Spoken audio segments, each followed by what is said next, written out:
Student made 250 centimetre cubed of potassium hydroxide of concentration 0.25 moles per decimetre cubed.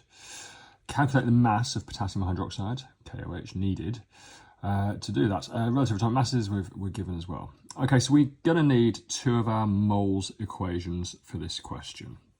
We're going to need the moles equation for solutions, because that's what we've got to start with, and it wants a mass at the end, so we're going to need the moles equation involving mass as well. The solutions one first. You just have to learn these. Moles equals volume divided by 1,000, because there's 1,000 centimetre cubed and decimetre cubed, times concentration. So the first thing we need to do is calculate how many moles of potassium hydroxide are needed. So volume is 250, so 250 divided by 1,000 times the concentration 0.25 equals. Let's put that in a calculator and get the number of moles needed to start with.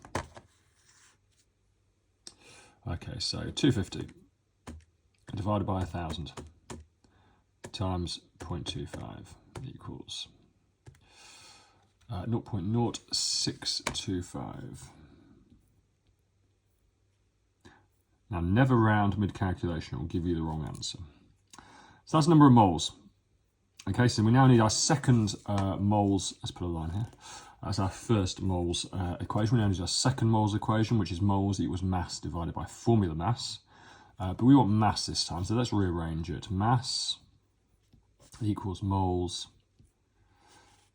multiplied by formula mass. I'm going to use the abbreviation MR for relative formula mass.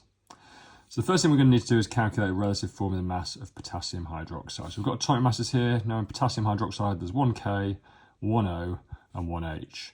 So K is 39, so let's just do that here. 39 plus 1O, 16, and 1 hydrogen, 1. So we're going to add all those together.